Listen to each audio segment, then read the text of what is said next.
Good afternoon, and welcome to part 3 of our series on the American founding.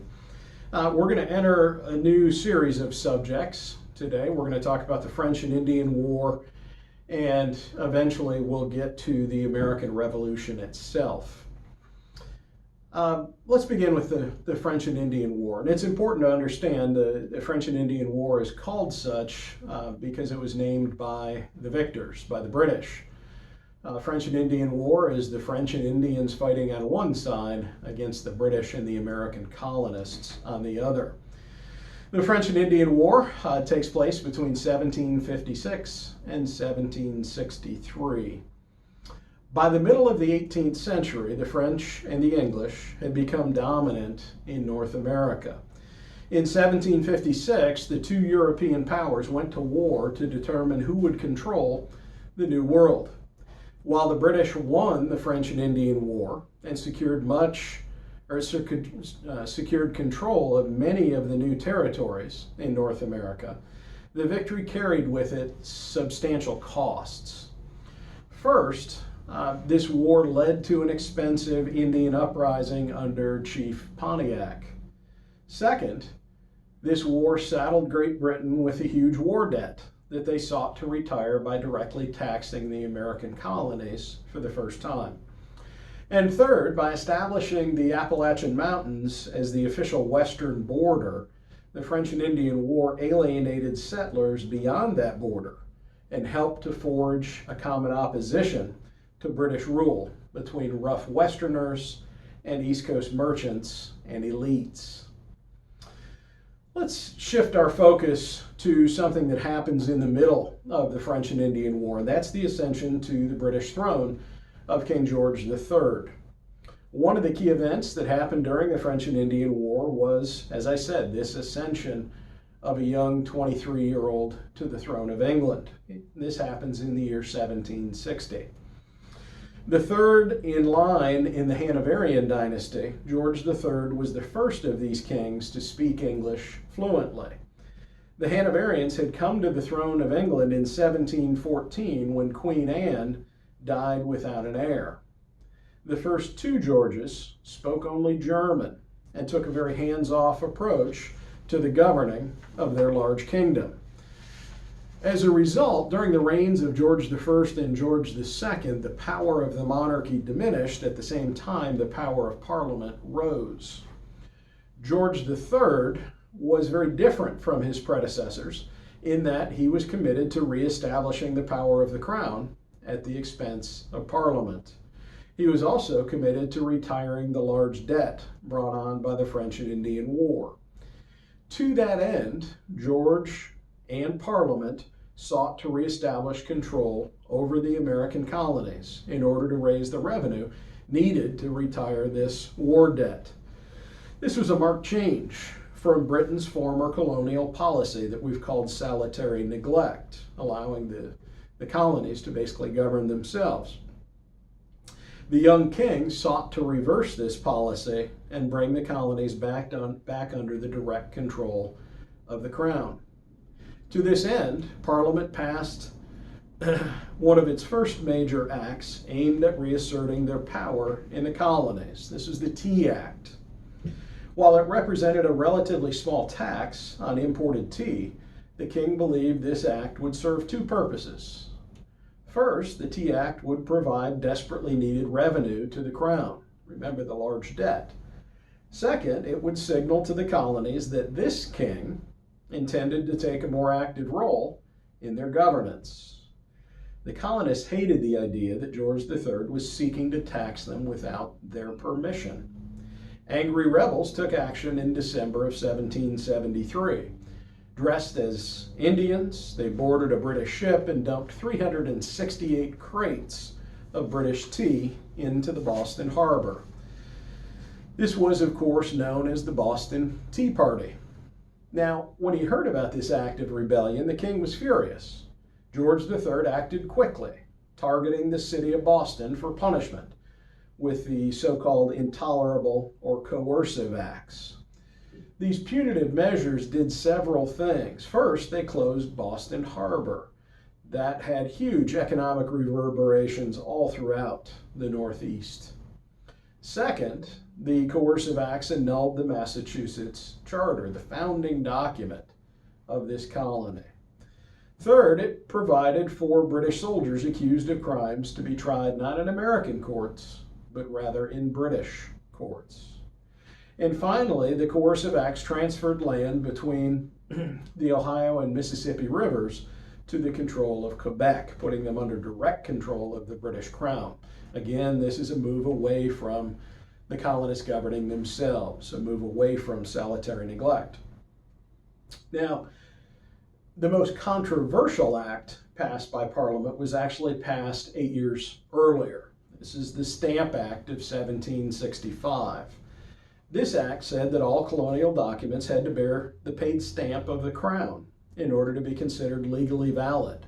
That means bills of sale, marriage licenses, etc. All had to have the stamp of the Crown in order to be valid. The Stamp Act was vehemently opposed by the colonists. Popular opposition led to the formation of an organized resistance group known as the Sons of Liberty. The Sons used both violence and intimidation against the Stamp Act agents. Several of them were tarred and feathered. Under this pressure, Parliament backed down and the Stamp Act was rescinded. The Quartering Act, passed in the same year, 1765, served to bring colonial leaders closer together when Samuel Adams of Massachusetts and John Dickinson of Pennsylvania led organization against it. Despite widespread frustration felt by many of the colonists at their king's attempt to reestablish his authority over them, the period from 1765 to 1770 was one of relative calm. That calm was broken when, on March 5th, 1770, a violent incident occurred, again in the city of Boston. Known as the Boston Massacre, this incident unfolded when some young boys began to harass British regulars by throwing snowballs and icicles at them. When the regulars ordered the boys to disperse, local Bostonians poured out of several pubs and a mob was formed. The British stood their ground and showed restraint until someone in the crowd shouted, "Fire!" and the soldiers fired into the unarmed crowd. In the end, 5 were killed, among them a freed slave by the name of Crispus Attucks. The British soldiers were arrested and charged with murder. To everyone's surprise, they were offered representation by the American patriot, John Adams. Adams took this case because he wanted to show that a mature American legal system was capable of giving the British soldiers justice. Adams won a closely followed case, and the soldiers received only minor penalties. Now, understand we're speaking relatively. If you consider being branded on the thumb a minor penalty, then I suppose that's correct. It was John Adams' cousin, Sam Adams, who used this incident to whip up feeling against the British by branding it the Boston Massacre. The result of Sam Adams' propaganda campaign was to create sympathy for the citizens of Boston throughout all the other colonies. Now, ties between the colonies were further forged when Sam Adams created, beginning in 1772, the Committees of Correspondence. The aim of these groups was to link anti-British writers in all the colonies. Through these committees, the revolutionaries were able to coordinate printed attacks against George III in Parliament throughout the colonies. At the same time, Paul Revere, a silversmith and ardent patriot, was busy forming his alarm system to be used in the event that the British decided to go to war. The purpose of the system was to turn our local militia or Minutemen out to resist the British. Revere's famous 1775 Midnight Ride was part of this alarm system. Now, there are a couple things, because there's a local connection to Marietta, Ohio, there are a couple things about this Midnight Ride that I'd like to say. Paul Revere, we remember as the hero of the Midnight Ride, less because of what he did that night and more because of the Longfellow poem. Listen, my children, and you shall hear of the midnight ride of Paul Revere. On the 18th of April in 75, hardly a man is now alive who remembers that famous day and year. Longfellow goes on to commemorate that ride, and he makes Revere into the hero. There are two other individuals primarily that rode with Revere that night. There were a number of riders, but two other important ones. They were William Dawes and Dr. Samuel Prescott. William Dawes is our local connection. Dawes, who rode with Revere that night, was chased by the British. Revere was almost immediately arrested by the British, so he doesn't make much of a midnight ride. Dawes escaped, but he spent most of the night hiding from the British. He had hid a good part of that night in a barn. The one who really did the bulk of the riding was Dr. Samuel Prescott, and Prescott wasn't even meant to be part of the ride. He wasn't part of the alarm system. William Dawes and Paul Revere ran into Dr. Prescott on the road as they were setting out to spread the alarm. And they knew Prescott, and he asked them, "Gentlemen, what are you doing?" And they were hesitant to tell him. They asked him what he was doing. And Dr. Prescott had been out on a date, and he was riding home after this evening with a young lady. Well, they quickly explained to Dr. Prescott what they were doing, and he asked to join them. And Revere and Dawes were happy to have him because everyone knew that the doctor always had the best horse. This was in the days when doctors made house calls. So the local doctor always had a horse that was well fed and well trained and strong. So Prescott does much of the riding that evening. All right, let's begin the war itself. Look at some of the initial campaigns. What most Americans know is that the Revolutionary War began as a result of a British attempt to seize munitions stored at the villages of Lexington and Concord. Again, this happens in April of 1775. This is the so-called shot heard round the world. On the night of April 18th, 1775, the British general Thomas Gage sent out from Boston roughly 700 troops in order to capture these colonial munitions. Gage additionally hoped to arrest the rebel leaders Sam Adams and John Hancock. Adams and Hancock are kind of an odd couple. Hancock, you probably know, is the wealthiest man in the colonies. Sam Adams is quite poor. In fact, Sam Adams, when he's elected to the colonial legislature, can't afford a suit, and his constituents have to pool their money to buy him a suit that he can wear to the Continental Congress so as not to embarrass them. But they're very, very important to the colonial cause. And these two, the night of April 18th, were just sitting down to dinner at a tavern outside of Boston. John Hancock ordered the salmon, which was his favorite meal, and just as the salmon is delivered, someone bursts into the tavern and says, "Gentlemen, you have to go. The redcoats are coming, and they're after you." Well, to lose Sam Adams and John Hancock would be a blow. But to lose the trunk of official papers that they had in their possession would have probably ended the war before it started. So it's very, very important that these two get away. They take their trunk of important papers, they burst out the back door of the tavern. John Hancock, as he's leaving, yells to the waiter, "We're going down the road to such and such tavern, bring the salmon." And again, as they settle down at the tavern down the road and the salmon is delivered, the situation repeats itself, or the scene repeats itself, and someone bursts in and said, "The British know you're here, you have to move." I don't think John Hancock ever enjoyed his salmon that evening, but Sam Adams and Hancock did in fact get away. The ensuing skirmish on Lexington Green left 8 rebels dead and 10 wounded. Those familiar with the story know the British were harried all the way back to Boston. In the end, over 270 British soldiers were either killed or wounded by the thousands of Minutemen who had answered the call. Minutemen were American patriots who had taken a vow that they would drop whatever they're doing and respond to the call, should it come.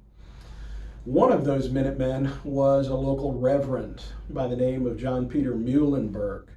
Muhlenberg stood over 6 feet tall. He was well over 200 pounds, big burly man. And there's a story told that Muhlenberg was addressing his congregation just days after Lexington and Concord. And he is preaching that day on the book of Ecclesiastes from the Old Testament. There's a time for this and a time for that, a time for living, a time for dying. He said, there's a time for peace and a time for war. And at the moment that Reverend Muhlenberg said a time for war, he ripped open his black preacher's robe, and underneath he had the uniform of a colonial general. Over 300 members of Muhlenberg's congregation signed up that day to fight as soldiers. Many of those men had been Minutemen, but they signed up to fight as soldiers in the Continental Army.